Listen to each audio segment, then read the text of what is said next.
Hello everyone, welcome back to my channel. आज हम बात करने वाले हैं कॉन्टैक्ट प्रिकॉशंस के बारे में। कॉन्टैक्ट प्रिकॉशंस होता क्या है, हम कब कॉन्टैक्ट प्रिकॉशंस अप्लाई करते हैं, कॉन्टैक्ट प्रिकॉशंस के रिलेटेड क्या नर्सिंग इम्पॉर्टेंस हैं और एनक्लिक्स में क्या इम्पॉर्टेंट पॉइंट्स हैं जो आपको अपने एग्ज़ाम से पहले ज़रूर याद रखना है। ठीक है, अब हम समझते हैं कि कॉन्टैक्ट प्रिकॉशंस हम कब अप्लाई करते हैं। कॉन्टैक्ट प्रिकॉशंस हमें प्रिवेंट करता है उन डिजीज़ से या फिर उन बीमारियों से जो ट्रांसमिट होते हैं थ्रू डायरेक्ट कॉन्टैक्ट या फिर direct contact to the surface. जैसे कि आपका सरफेस हो गया, आपका टेबल हो गया, चेयर हो गया, या फिर कभी जब हम पेशेंट के डायरेक्ट कॉन्टैक्ट में आते हैं, अगर हम छूते हैं या फिर हम पेशेंट को केयर दे रहे होते हैं, तो जब हम फिज़िकली किसी पेशेंट के कांटेक्ट में आते हैं और हमें खतरा होता है कि कांटेक्ट में आने की वजह से पेशेंट की बीमारी हमको लग सकती है या फिर हमारी बीमारी पेशेंट को लग सकती है, तो उन सब बीमारियों के अंदर हम लगाते हैं कॉन्टैक्ट प्रिकॉशंस। अगर एग्जांपल से समझाऊँ आपको कि मान लीजिए कोई पेशेंट है, उसके हाथ में कोई चोट लगा है, तो अगर वो चोट से कोई पस आ रहा है, कोई बैक्टीरियल डिस्चार्ज बाहर आ रहा है और वही चीज़ पेशेंट टच कर रहा है, वो सरफेस पे टच हो रहा है और कोई सेकंड पर्सन आकर उस सरफेस को टच कर रहा है, तो वो ट्रांसमिशन पेशेंट के हाथ में हो जाएगा और जो सेकंड पर्सन है वो भी इन्फेक्टेड हो जाएगा। कैसे इन्फेक्शन हुआ? टच के थ्रू हुआ, कॉन्टैक्ट के थ्रू हुआ। तो इसलिए हम कहते हैं इसको कॉन्टैक्ट प्रिकॉशन, या डायरेक्ट कॉन्टैक्ट हो या फिर सरफेस के थ्रू कोई भी इन्फेक्शन फैल रहा है। अब समझते हैं कि हमें कॉन्टैक्ट प्रिकॉशन कौन कौन से बीमारियों में अप्लाई करने की ज़रूरत पड़ती है या फिर कौन कौन से ऐसे डिजीज़ हैं जिसके अंदर हम कॉन्टैक्ट प्रिकॉशंस अप्लाई करेंगे। उसके लिए आपके पास एक न्यूमोनिक्स है, that is ABCDE। ABCDE। A for abscesses. Abscess का मतलब होता है कोई भी ड्रेनेज। मान लीजिए अगर पेशेंट है, उसका कोई भी एब्सेसिस मतलब फोड़ा हुआ है या फुंसी हुई है, उसके अंदर से एक पस बाहर आ रहा है, ड्रेनेज बाहर आ रहा है और वो ड्रेनेज सरफेस पे टच हो रहा है या फिर पेशेंट के हैंड पे टच हो रहा है, तो वो एक ट्रांसमिशन हो सकता है बीमारी फैलाने का। तो कोई भी एब्सेसिस होगा तो उसके अंदर हम लगाएंगे कॉन्टैक्ट प्रिकॉशन। बी से आता है ब्रोंकोलाइटिस। ब्रोंकोलाइटिस मतलब कि कुछ ऐसी बीमारी होती हैं जिसके अंदर पेशेंट जब कॉफ करता है या फिर पेशेंट स्नीज करता है तो वो सरफेस पे रह जाता है और जब कोई सेकंड पर्सन उस सरफेस को टच करता है तो वो बीमारी दूसरे पर्सन को हो सकती है। इसके अंदर आता है RSV, that is respiratory sensitive virus. इसके साथ आपको एक इम्पॉर्टेंट चीज़ याद रखने की ये है कि ये बीमारी वैसे स्प्रेड तो ड्रॉपलेट से होती है, बट इसके अंदर हम प्रिकॉशन कॉन्टैक्ट भी अप्लाई करते हैं। ओके, नेक्स्ट आता है क्यूटेनियस। क्यूटेनियस का मतलब है स्किन के थ्रू। अगर कोई लीजन्स या फिर कोई एब्सेसिस या फिर कोई प्रॉब्लम स्किन के ऊपर है और वो अगर किसी कॉन्टैक्ट में आ रहा है, जैसे कि herpes zoster, varicella zoster, herpes simplex virus, impetigo, lice, pressure ulcers, scabies, major strep infection या फिर स्टेफाइलोकोकस इन्फेक्शन, वूंड, बर्न, तो ये जितनी भी चीज़ें होती हैं, वेदर इट्स योर बर्न या फिर कोई पेशेंट आपके पास बर्न का पेशेंट आ रहा हो, उसको भी हम कॉन्टैक्ट प्रिकॉशन पे रखते हैं क्योंकि उसका इन्फेक्शन जो बाहर की लेयर है हमारे स्किन की वो हट चुकी है। अगर बाहर की स्किन हट चुकी है तो एक बैरियर होता है जो आपके स्किन में होता है, स्किन एक बैरियर की तरह काम करती है जिससे इन्फेक्शन आपके स्किन के अंदर नहीं आ जाता है। अगर वो बैरियर ही डैमेज्ड है तो हम ज़्यादा प्रोन हो जाते हैं इन्फेक्शन के through. Burn, pressure ulcers, impetigo, major strep infection, lice, scabies, skin के अंदर अगर पेशेंट को वेरिसेला जोस्टर है जिनको हम चिकन पॉक्स कहते हैं, हर्पीस सिम्प्लेक्स वायरस है जो STD के थ्रू, सेक्सुअल ट्रांसमिशन के थ्रू फैलता है, या फिर पेशेंट को हर्पीस जोस्टर है जिसको हम सिंगेला भी कहते हैं। अगर ये बीमारियां हैं तो इसके अंदर हम पेशेंट को लगाएंगे कॉन्टैक्ट प्रिकॉशन। नेक्स्ट आता है D से डायरिया। अब डायरिया किसकी वजह से हो सकता है? डायरिया हो सकता है आपके सी डिफिसाइल की वजह से, दैट इज़ क्लोस्ट्रीडियम डिफिसाइल, या फिर पेशेंट को रोटा वायरस की वजह से डायरिया हो सकता है। सो दीज आर, या फिर हेपेटाइटिस ए की वजह से भी डायरिया हो सकता है।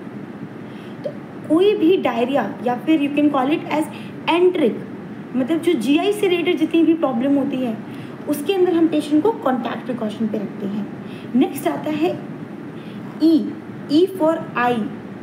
आई मतलब कि अगर कोई भी आई में इन्फेक्शन है, जैसे पेशेंट को कंजक्टिवाइटिस है, तो हम कंजक्टिवाइटिस में भी कि पेशेंट ने अपने अगर कंजक्टिवाइटिस है मतलब स्क्लेरा कंजक्टिवा इन्फ्लेम्ड हो चुका है, अगर पेशेंट ने हाथ टच किया उससे और वो सरफेस पे रखा, देन वो एक ट्रांसमिशन के थ्रू फैल सकता है। उसके अंदर हम पेशेंट को अप्लाई करते हैं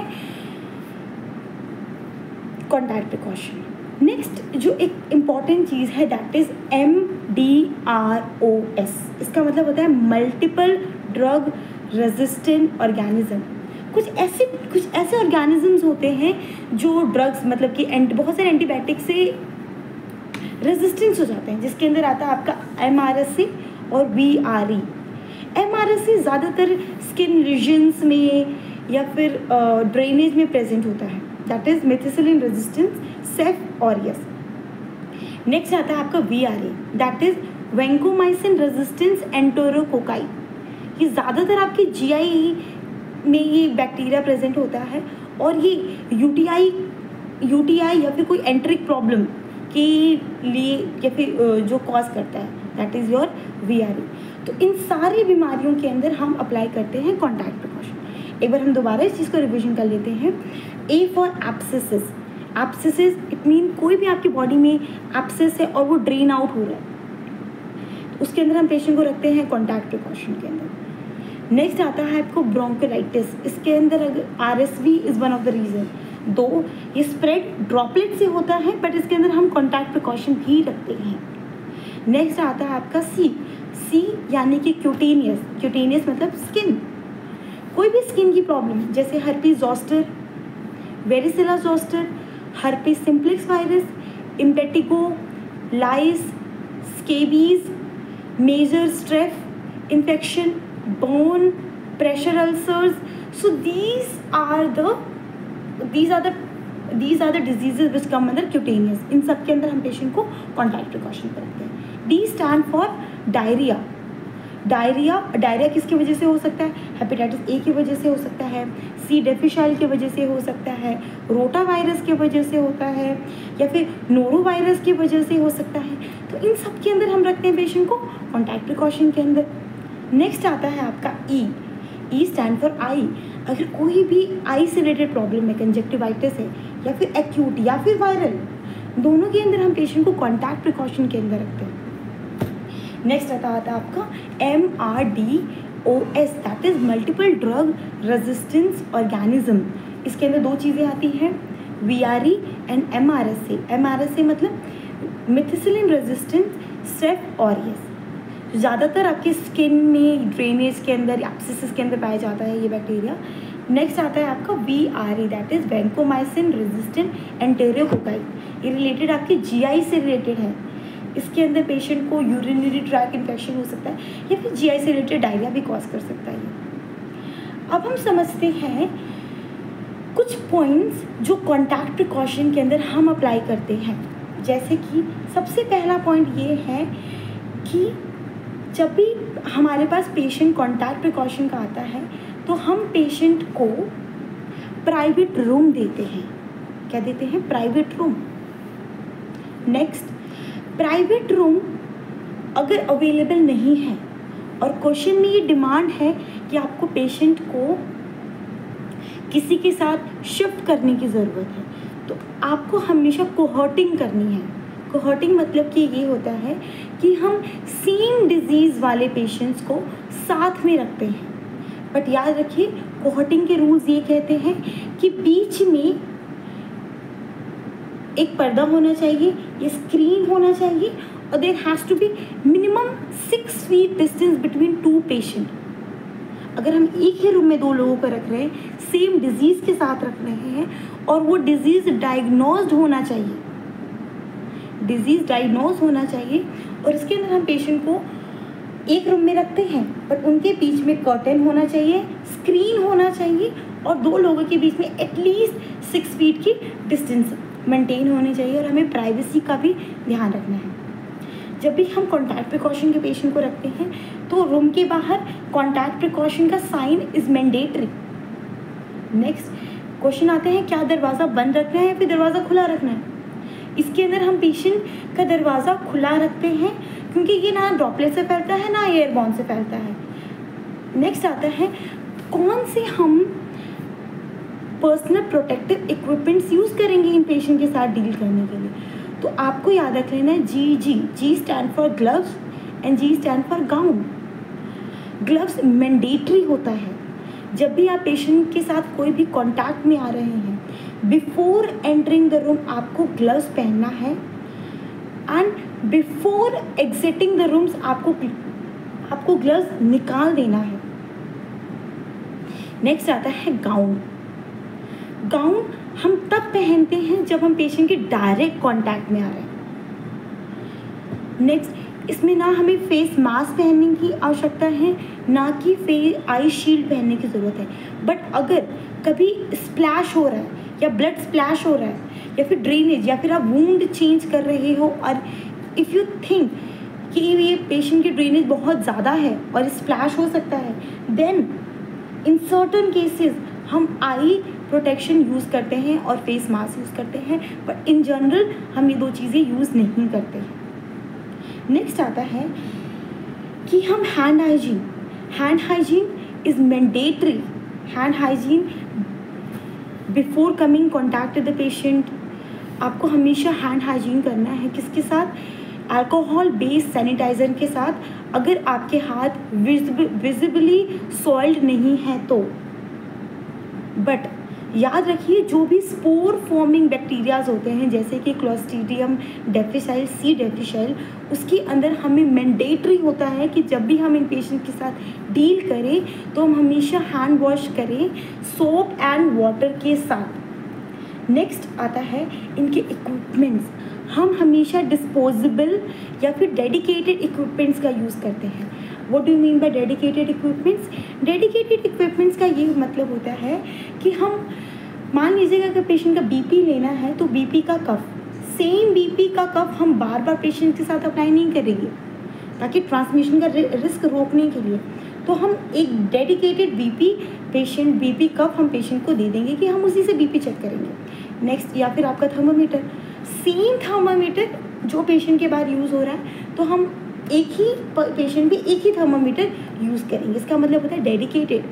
नेक्स्ट आता है डिस्पोजेबल के अंदर हम पेशेंट का, अगर हमें डर होता है कि डिस्पोजेबल गाउन, अगर डिस्पोजेबल कटलरीज की अगर आवश्यकता पड़े, या फिर कभी डिस्पोजेबल गाउन अगर पेशेंट को पहनाना है, या फिर डिस्पोजेबल शीट अगर हम पेशेंट को कभी कभी एक जगह से दूसरी जगह ले जा रहे हैं तो हम कोशिश करते हैं कि डिस्पोजेबल लिनन लगाएं ताकि ट्रांसमिशन का रिस्क कम हो। नेक्स्ट आता है कि आपको याद रख लेना है कि डोर नॉब एक बहुत छोटी चीज़ होती है जो एंक्लेक्स पॉइंट ऑफ व्यू से इम्पॉर्टेंट है कि जितनी भी इक्विपमेंट्स घर रूम में पेशेंट यूज़ कर रहा है, स्पेशली डोर नॉब, क्योंकि हम बार बार डोर नॉब को टच करते हैं तो दिन में एटलीस्ट एक बार उनको हम क्लीन करें। अब क्लीन किससे किया जाता है? क्लीन हम ब्लीच के साथ करते हैं। इक्विपमेंट्स हो गया, अगर वो इक्विपमेंट्स सेम पर्सन यूज़ नहीं कर रहा है या फिर वो इक्विपमेंट यूज़ हो रहा है जैसे कि एक्सरे मशीन, तो हम एक बार क्लीन करेंगे with the help of bleach solution. Next आता है specially for the C difficile we are going to use bleach solution. Next important thing is to remember is कि हम इसके अंदर जो पीपीई पहनते हैं that is your gloves and gown. Gloves कब पहनना है? Before entering the room and before exiting the room आपको ग्लव्स पेशेंट के कमरे में ही निकाल के आना है। गाउन पहनना है जब डायरेक्ट कांटेक्ट में आ रहे हैं पेशेंट के।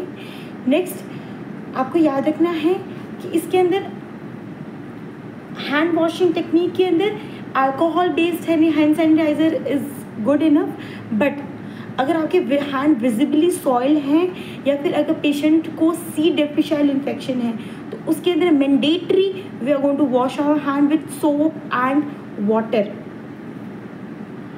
Next, equipment should be dedicated and disposable. Surface disinfectant at least 1 time a day. We need to teach patient about cough etiquettes, contact precautions. हम दरवाज़ा खुला रखेंगे. Okay, thank you so much. I hope आपको ये topic बहुत अच्छे समझ में आया होगा. Kindly subscribe and like the video. Have a good day.